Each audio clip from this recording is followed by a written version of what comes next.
Bad contracts.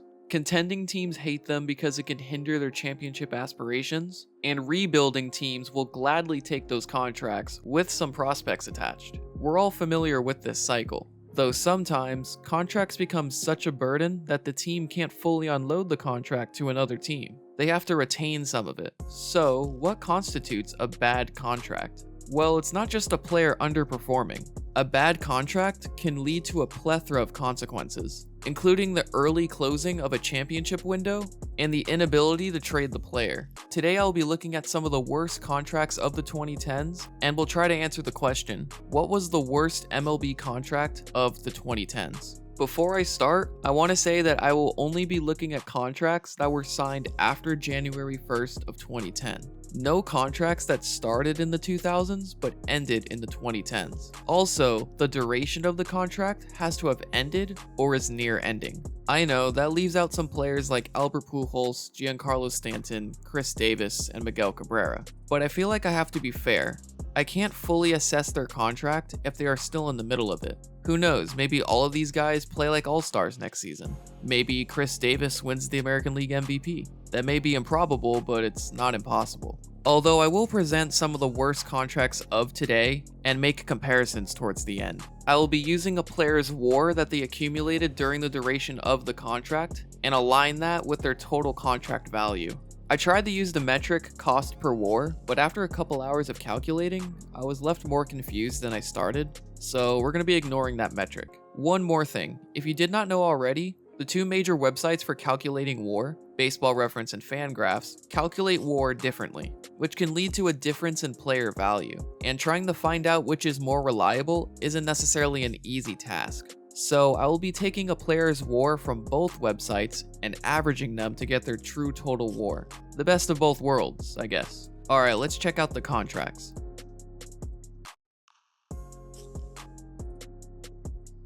The best way to visualize this will be to make a graph and then dig deeper into the worst contracts, because there are a lot of contracts to mention. It really makes you wonder how often long-term contracts really succeed. That could be a video idea.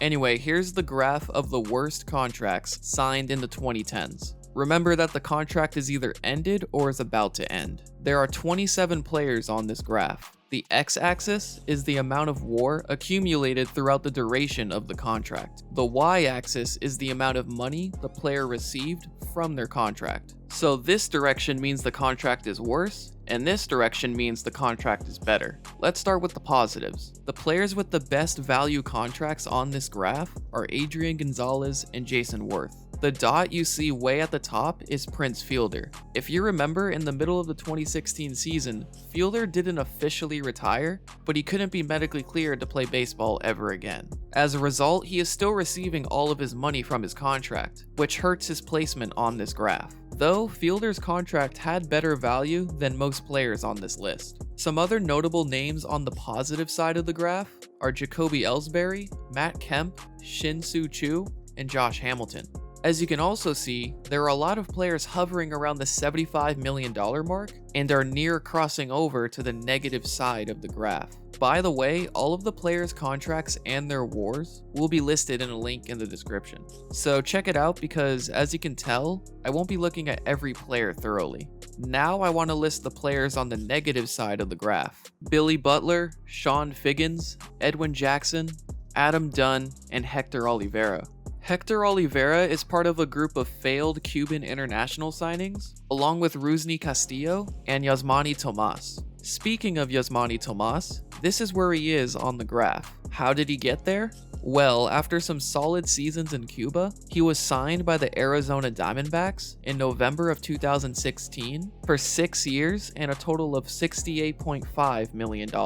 Between the years of 2015 and 2017, before he underwent season-ending core surgery, Tomas showcased some offensive skill, but this was overshadowed by his poor defense, which ultimately led to having a negative WAR in every major league season he's played in, at least on Baseball Reference. Fangraphs is a little nicer, but it's still not a pretty sight. His average total WAR between Baseball Reference and Fangraphs is negative 1.6. This makes Yasmani Tomas one of the worst international signings in baseball history. Next, let's look at the dot just above Tomas. This player is Pablo Sandoval. Sandoval was signed by the Red Sox before the 2015 season to a 5-year deal worth $95 million. Let's put some context behind this deal. Sandoval was a consistent offensive force for the Giants, and the Red Sox were desperate for some star power. In fact, a few days before this deal, the Red Sox made another bad signing. They signed Hanley Ramirez to a 4-year deal worth $88 million. Well, a couple of years after the Sandoval signing, the Red Sox traded Travis Shaw in a deal for Tyler Thornburg. Thornburg has not worked out in Boston, and while Shaw was terrible last season, in the previous 2 seasons he was a 30 home run hitter.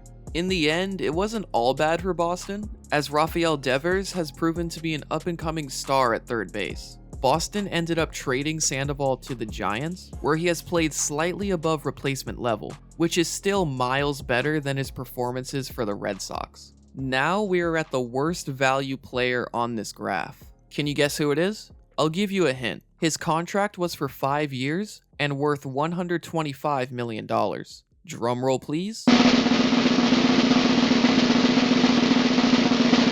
This player is Ryan Howard. Yes, Ryan Howard's contract was the worst contract of the 2010s. Howard signed this contract in 2010, however it wouldn't begin until 2012, because before the 2009 season, Howard signed a 3-year extension worth $54 million to forego his arbitration years. In 2012, Howard would turn 32 years old, and his regression caught up to him.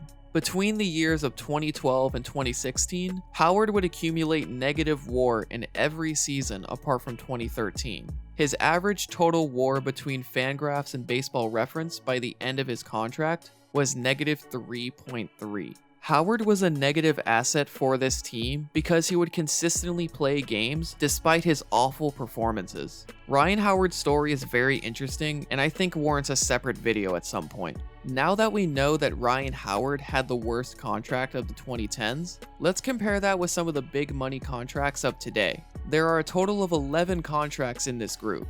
Now, because these players' contracts haven't ended, I only took note of the amount of money they have earned so far. Like Miguel Cabrera signed an 8-year, $248 million deal, but he has played only 4 seasons of the contract, and has earned only $116 million. And he isn't even near the worst value contract on this graph. There are a couple of guys on the positive side that I want to mention. Interestingly, Giancarlo Stanton has the best value contract among this group. He has played 5 years of his 13-year deal and has earned $81 million of his $325 million. He has accumulated the most WAR with 18.3. Next, Albert Pujols. He may be high up on the graph, but he has among the most WAR accumulated. Though to be fair, he is 8 years deep into his 10-year deal, and the biggest paydays are yet to come.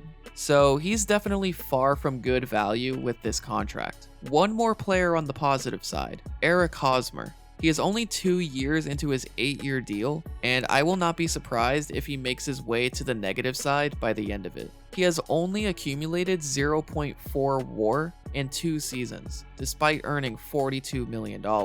This was definitely a blunder by the Padres. Finally, let's look at the last batch of negative value players. And you can probably guess these 2 players. Neither are as bad as Ryan Howard, but they could get there. These 2 players are Ian Desmond and Chris Davis. While Ian Desmond has accumulated just under negative 3 WAR in just 3 seasons with the Rockies, Chris Davis is earning more money. Davis's deal lasts 3 more seasons, while Desmond only has 2 years left.